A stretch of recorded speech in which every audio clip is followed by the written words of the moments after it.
नमस्कार, मैं हूं पवन त्यागी। बिहार के पूर्व मुख्यमंत्री लालू प्रसाद यादव के परिवार की मुश्किलें बढ़ने वाली हैं क्योंकि अब ईडी का एक्शन शुरू हो गया है। लैंड फॉर जॉब मामले में ईडी ने लालू प्रसाद यादव को अपने कार्यालय में बुलाया। पटना स्थित कार्यालय में लालू प्रसाद यादव पिछले कई सम्मन के बावजूद ये अब पहुंचे हैं क्योंकि उन्होंने कहा कि वो बीमार हैं। कई बार बीमारी का हवाला दिया गया, एक बार वो विदेश में अपना ऑपरेशन कराने गए, ऐसा कहा गया। और अब जब ईडी के दफ्तर में पहुंचे तो उनकी एक बेटी जो विदेश में रहती है वो रोहिणी आचार्य एक्स पर पोस्ट करती है और पोस्ट करते हुए उस पर लिखती है, मेरे पापा को यदि कुछ हुआ तो इसकी जिम्मेदारी ईडी और सीबीआई के साथ साथ वो नीतीश कुमार का बगैर नाम लिए कहती है और उनको एक ऐसा नाम देती है, मैं बोल भी नहीं सकता, और धमकी देते हुए कहा कि यह जिम्मेदारी इनकी होगी।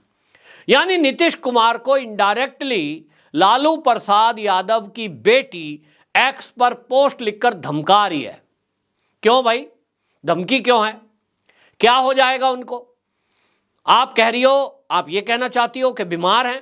दूसरी बेटी जो राज्यसभा की सांसद है मीसा भारती, वो ईडी के दफ्तर पहुंच गई, मुझे पापा से मिलना है, उनकी दवाई देनी है, भोजन देना है, उसकी तो अनुमति दे ही दी क्योंकि ईडी भी ये नहीं चाहेगी कि लालू प्रसाद यादव जब 2024 का लोकसभा का चुनाव सर पे खड़ा है, ऐसे में लालू प्रसाद यादव को कुछ हो, वो तो कोई नहीं चाह रहा। ना भारतीय जनता पार्टी का कोई नेता, ना ईडी, कोई नहीं चाहता क्योंकि लालू प्रसाद यादव को अगर इस कंडीशन में कुछ हुआ तो इसका फायदा लालू प्रसाद यादव की पार्टी आरजेडी बिहार में उठाने की कोशिश करेगी।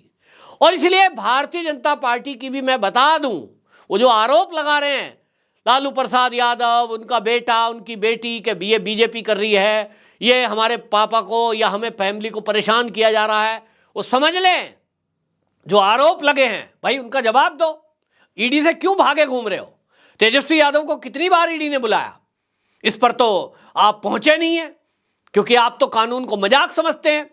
जो कार्यकर्ता सड़कों पे उतार कर ईडी के कार्यालय के बाहर नारेबाजी हो रही है, कौन सा लालू प्रसाद यादव बहुत बड़ा महान काम करने के बाद ईडी के दफ्तर गए थे? भाई इन जनता से पूछना चाहिए कि ये लालू प्रसाद यादव जब रेल मंत्री थे, बिहार के लोगों की जो ये बात करते हैं कि हम दलित के, गरीब के, पिछड़े के, आदिवासी के मसीहा हैं, ये कैसे मसीहा हैं कि जब ये रेल मंत्री थे, नौकरी देने की एवज में जिन गरीबों के पास पैसा इनको देने के लिए नहीं था रिश्वत का, उनकी जमीनें नाम लिखवा दी।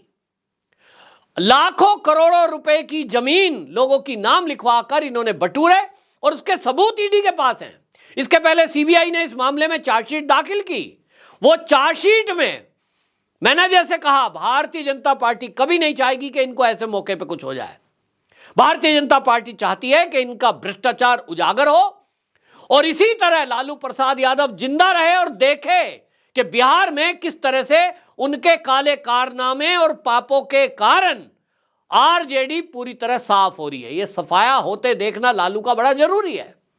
पिछले चुनाव में 2019 में मोदी ने यह चमत्कार करके दिखाया है कि बिहार में पूरी तरह से आरजेडी का सफाया, एक भी सीट नहीं आई और इसीलिए नीतीश कुमार को वापसी करके अपने साथ एनडीए में मिलाया गया है। कुछ लोग पूछ रहे हैं ना, तो मैंने बताया था कि एनडीए में नीतीश की वापसी क्यों? भाई इसीलिए, वो तो बीजेपी का नीतीश बाबू साथ है ही हैं, एनडीए के पुराने अलायंस है, नेचुरल अलायंस इसको कहते हैं, और मोदी जी के खासम खास हैं। वो व्यक्ति जब अपना बीजेपी से नाराज होकर अलग जा रहे थे लालू जी के मिलने के लिए, तब जो है उनको ये नहीं कहा तुम तो पलटू राम हो, क्यों आ रहे हो, नहीं आना चाहिए। और जैसा तेजस्वी आज कह रहे हैं वो तो कबाड़ है। क्यों लिया था कबाड़? क्योंकि कहीं ना कहीं लालू प्रसाद यादव को दिख रहा था कि वो तेजस्वी को मुख्यमंत्री बना सकते हैं। पहले डिप्टी सीएम बनवा देते हैं, फिर माल कमाएंगे, फिर कंट्रोल करेंगे शासन प्रशासन पे, फिर नौकरियों में इसी तरह भ्रष्टाचार करेंगे, जमीन नहीं दे पाएंगे, पैसा लेंगे और पैसा नहीं दे पाएंगे तो लोगों की जमीनें नाम लिखवा देंगे। ये तो पुराना फंडा एक नया फंडा निकाला और यही ईडी की जो क्वेश्चन लिस्ट दी है उसमें लिखा है। ये आइडिया कैसे आया आपको कि अगर जिस पे पैसे नहीं है उनकी जमीनें ले लो?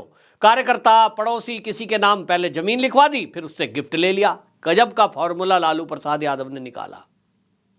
बिहार में गरीबों की जमीनें ले ली, उनकी हाय नहीं लगेगी, उन्हीं की हाय लगेगी, और उन्हीं की हाय लग रही है।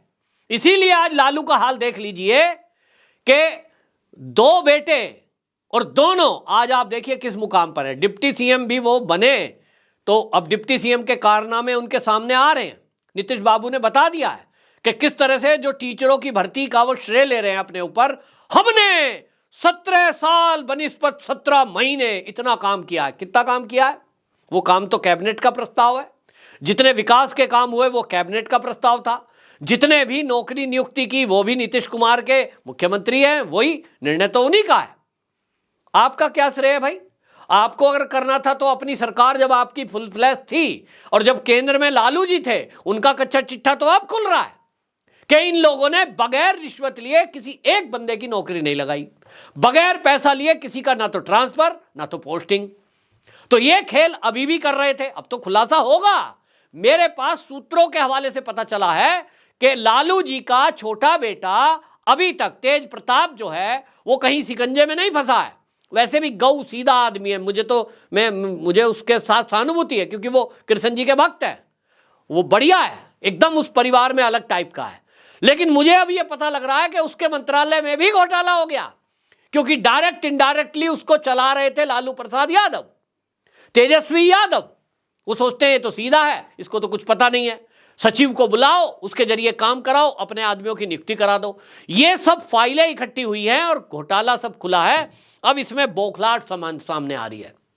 सोचिए ये किस टाइप के आदमी हैं। ये अपने को बताते हैं कि हम मसीहा हैं, ये बिहार के मसीहा हैं, ये बिहार के गरीबों के हक को मारने वाले लोग हैं।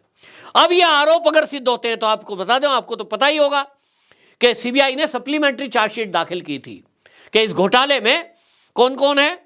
लालू प्रसाद यादव, उनकी पत्नी राबड़ी देवी, तेजस्वी, मीसा, इनका पूरा परिवार, इनके ओएसडी तो गिरफ्तार हैं, भोला यादव। उन्होंने ही सारा पोल पट्टी खोला है कि साहब हम तो खाली एक नौकर हैं लालू जी के, भाई ओएसडी थे, हमको कहा गया जाओ रजिस्ट्री कर दो, हमने कर दी, वो करा दो, ये पैसा वहाँ रखे आओ, यहाँ रखे आओ, सारा कच्चा चिट्ठा ईडी और सीबीआई के पास है। तो लालू एंड फैमिली बचने का कोई चांस दिखाई नहीं दे रहा, सब जेल में जाएंगे। लालू प्रसाद यादव का मेडिकल ग्राउंड पर जो जमानत लिया हुआ है वो भी कैंसिल हो सकता है। जिस तरह से लालू प्रसाद यादव स्टेज पर बैठकर मोदी को चुनौती दे रहे थे, हम मोदी को हटा के दम लेंगे, हैं, हम ठीक हो गया हूं। अबे तुम ठीक हो गए हो तो भाई जेल में जाओ ना, सजा बुल चुकी हुई है, जमानत पे आए हो। तो अगर आप अपने मुंह से कह रहे हो कि हम ठीक हो गए तो आपकी जगह बाहर नहीं है, आपकी जगह जेल में है, आप सजा याफ्ता हो। रिक्वेस्ट करके आए हो कानून से, साहब मेरा किडनी खराब हो गया है, बाहर भेज दो, जरा इलाज कराया हूं।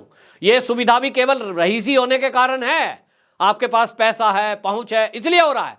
बिहार की जनता को समझना चाहिए कि उनके पिछड़ेपन का और बिहार की दुर्दशा का यदि कोई जिम्मेदार है, लालू प्रसाद यादव, क्योंकि लंबे समय तक उन्होंने शासन किया और उस शासन काल में क्या किया बिहार के लोगों को पता है, क्योंकि मीडिया पर पूरी तरह अंकुश है। आपको याद होगा मनीष कश्यप ने जरा सवाल उठाया भ्रष्टाचार का, उठा के जेल में डाल दिया।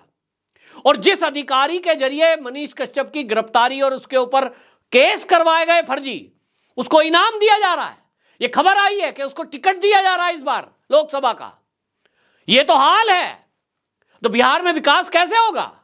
भ्रष्टाचार को उजागर करने वालों को प्रताड़ित किया जाए, उनको जेल में डाल दिया जाए, और जो भ्रष्टाचार कर रहे हैं बिहार की जनता मूर्ख बनी हुई है, उनके नारे लगा रही है, जिंदाबाद लालू प्रसाद जिंदाबाद। अबे भैया काहे की जिंदाबाद? तुम्हारे में से किसी की नौकरी लगी? कोई सरकारी नौकरी पे लग गया हो बिना पैसा दिए? वैसा कतई नहीं है। कोई शराब माफियागिरी में लगा है, कोई अपराध में लगा है, कोई ठेकेदारी कर रहा है, कोई खनन माफिया से के साथ जुड़ा है। सारा बिहार को भ्रष्टाचार के चंगुल में जकड़ा हुआ इसी परिवार ने है। ये चीजें अब खुलकर आ रही है। भारतीय जनता पार्टी के नेता इस तरह की बातें कर रहे हैं। तो अब आप देखें कि जिस तरह से सम्राट चौधरी को डिप्टी सीएम बनाया गया है, मेरे पास तो खबर है कि उसी को पुलिस विभाग सौंपा जाएगा, यानी गृह मंत्रालय। ये सारी फाइलें खुलेंगी जो जो भ्रष्टाचार इस परिवार ने किया है। पुराने भ्रष्टाचारों का फैसला अब ये हो ही रहा है, लेकिन नई नई फाइलें भी खुलेंगी और समझ में यह आ रहा है कि तेज प्रताप यादव भी अब इस शिकंजे में फंसने वाले हैं कि उनके मंत्रालय में भी कई घोटाले हुए हैं। मेरे पास ऐसी जानकारी बिहार से आ रही है। तो इस बार लालू प्रसाद यादव के राइट लेफ्ट जो लोग हैं वो भी फंसने जा रहे हैं और लालू का पूरा परिवार तो जेल जाएगा, ये पक्का समझ लीजिए। इतने घपले घोटाले किए हैं। जनता को समझना होगा कि आपको जातियों में बांटकर ये परिवार एक छत्र शासन करता आया है बिहार पर। इसके कारण से आप जाति में बटे रहिए, मजदूरी करते रहिए, गरीब बने रहिए। आगे बढ़ना है तो जैसा वो प्रशांत किशोर जगह जगह गांव गांव में कहते घूम रहे हैं, उनकी बात को बिहारी कुछ समझें कि भाई जागो जरा, जाति से ऊपर उठो और देखो देश का विकास कौन सी पार्टी के नेतृत्व में हो रहा है। उत्तर प्रदेश बिहार से बिल्कुल लगा हुआ है। उत्तर प्रदेश और बिहार लगभग एक सी दशा में ही थे आज के 15 साल पहले। लेकिन आज अगर बिहार के लोग उत्तर प्रदेश घूमने आएंगे तो उनको नेशनल हाईवेज मिलेंगे, 21 एयरपोर्ट मिलेंगे और इसके अलावा चमचमाते हुए रेलवे स्टेशन मिलेंगे। लॉ एंड ऑर्डर की सिचुएशन आपको मिलेगी, पुलिस एक्शन में दिखाई देगी। सोशल मीडिया पर एक पोस्ट डाल दीजिए, तत्काल गिरफ्तारी, और जो कोई अपराध करेगा उसका पहले पैर में गोली लगती है तब गिरफ्तार होता है। मजाल है वहां कोई अपराधी टिक जाए। इंफ्रास्ट्रक्चर इस तरह से खड़ा किया जा रहा है कि 3 करोड़ लोगों को तो ये तेजस्वी अपनी बड़ाई ठोक रहा ना, हमने इतनी भर्ती कर दी। योगी जी ने 3 करोड़ स्वयं सहायता समूह के जरिए तो नौकरियां दे दी बच्चों को, मतलब फैमिलियों को, महिलाओं को। कितना काम किया है, बिहार की तुलना करें जरा तो पता चलेगा। तो बहरहाल परिवार की मुश्किलें बड़ी हैं, बौखलाया हुआ है, और जिस तरह से परिवार फिर से एक बार जनता को इमोशनली मूर्ख बनाकर नारेबाजी करा रहे हैं, इससे दिखाई दे रहा है कि अभी भी बिहार में सुधार की खूब आवश्यकता है। इनके जेल जाने का तो चांस पूरा बन ही रहा है। देखते हैं कब तक ये जेल जाते हैं। वंदे मातरम।